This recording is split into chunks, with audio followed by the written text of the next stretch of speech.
Assalamualaikum warahmatullahi wabarakatuh.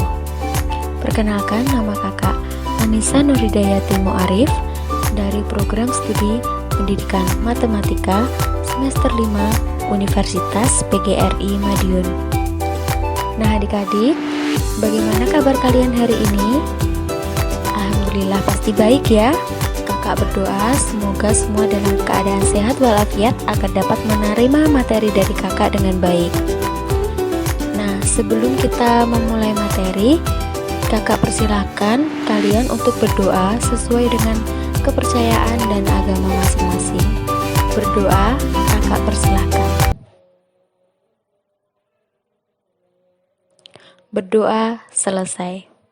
Nah, untuk absensi kita hari ini, kalian bisa menulis nama dan asal sekolah kalian pada kolom komentar ya. Adik-adik, pada video pembelajaran kali ini, kakak akan membahas tentang materi matriks, yaitu tentang operasi-operasi matriks dan sifat-sifat operasi matriks. Untuk kompetensi dasar yang akan kita pelajari yaitu mendeskripsikan dan menganalisis konsep dasar operasi matriks dan sifat-sifat operasi matriks serta menerapkannya dalam pemecahan masalah. Nah, apakah adik-adik tahu apakah tujuan pembelajaran kita hari ini? Tidak tahu, Kak.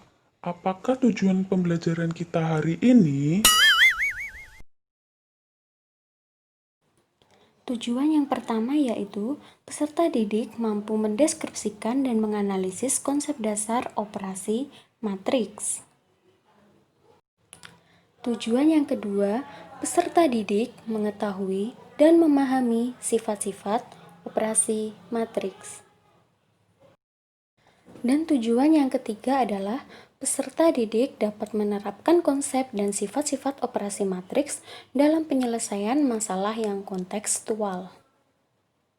Nah, itulah adik-adik tujuan kita mempelajari materi matriks pada video pembelajaran ini. Nah, sekarang kakak akan bertanya, apakah dari kalian ada yang tahu apakah manfaat dari mempelajari materi matriks? Saya bisa menjelaskannya, Kak. Manfaat matriks dalam kehidupan sehari-hari, salah satunya adalah banyak dimanfaatkan untuk menyelesaikan berbagai permasalahan matematika. Misalnya, dalam menemukan solusi masalah persamaan linier, transformasi linier, yakni bentuk umum dari fungsi linier, contohnya rotasi dalam 3 dimensi. Matriks juga seperti variabel biasa, sehingga matriks pun dapat dimanipulasi, misalnya dikalikan, dijumlah, dikurangkan, serta didekomposisikan. Menggunakan representasi matriks, perhitungan dapat dilakukan dengan lebih terstruktur. Benar sekali. Selain itu, apakah ada yang tahu lagi apa manfaat mempelajari materi matriks dalam kehidupan sehari-hari? Manfaat lainnya yaitu mempelajari matriks memudahkan dalam membuat analisis mengenai suatu masalah ekonomi yang mengandung bermacam-macam variabel. Kemudian, matriks juga bisa digunakan dalam memecahkan masalah operasi penyelidikan, misalnya masalah operasi penyelidikan sumber-sumber minyak bumi dan sebagainya. Dan dapat juga dikaitkan dengan penggunaan program linier, analisis input-output baik dalam ekonomi, statistik, maupun dalam bidang pendidikan, manajemen, kimia, dan bidang-bidang teknologi yang lainnya.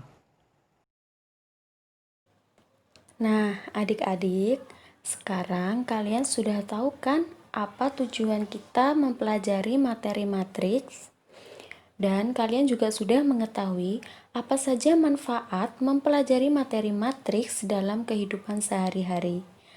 Nah, jadi matriks itu tidak hanya digunakan dalam penyelesaian matematika saja, dalam bidang matematika saja, tetapi bisa diterapkan juga dalam kehidupan sehari-hari.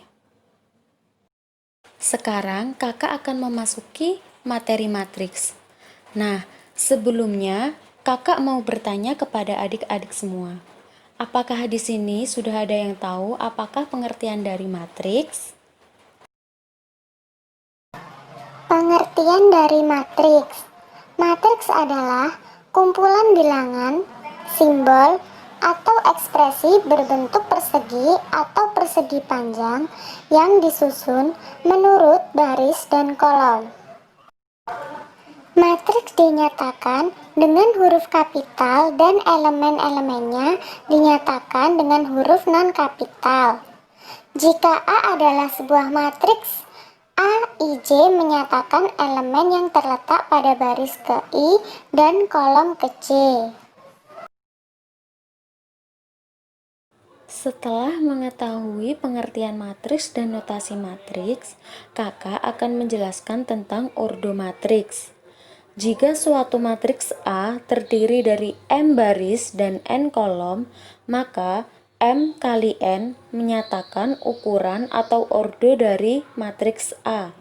Contohnya, matriks A mempunyai ordo 2 kali 3, maka ditulis A 2 kali 3.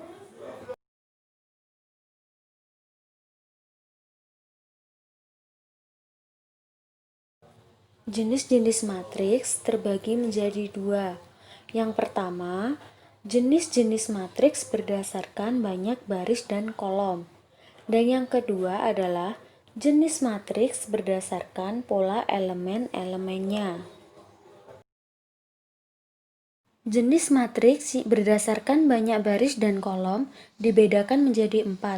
Yang pertama, matriks baris, yaitu matriks yang hanya terdiri dari satu baris. Yang kedua, matriks kolom, yaitu matriks yang hanya terdiri dari satu kolom. Yang ketiga, matriks persegi panjang, yaitu matriks yang memiliki jumlah baris dan kolom berbeda. Yang keempat, matriks persegi, yaitu matriks yang memiliki jumlah baris dan kolom yang sama. Berdasarkan pola elemen-elemennya, matriks dibedakan menjadi 4. Yang pertama adalah matriks 0, yaitu matriks yang semua elemennya bernilai 0. Yang kedua, matriks diagonal, yaitu matriks persegi dengan elemen pada diagonal utama tidak semua 0, elemen lainnya 0. Yang ketiga, matriks identitas, yaitu matriks persegi dengan elemen pada diagonal utama semua bernilai 1, elemen lainnya 0. Dan yang keempat adalah matriks persegi dengan elemen-elemen di bawah atau di atas diagonal semuanya 0. Bagaimana adik-adik? Kalian sudah paham kan dengan pengantar materi matriks yang kakak berikan? Nah, apabila kalian kurang paham, kalian bisa menunggu video pembelajaran kakak selanjutnya ya. Sampai di sini dulu, kakak pamit undur diri. Wassalamualaikum warahmatullahi wabarakatuh.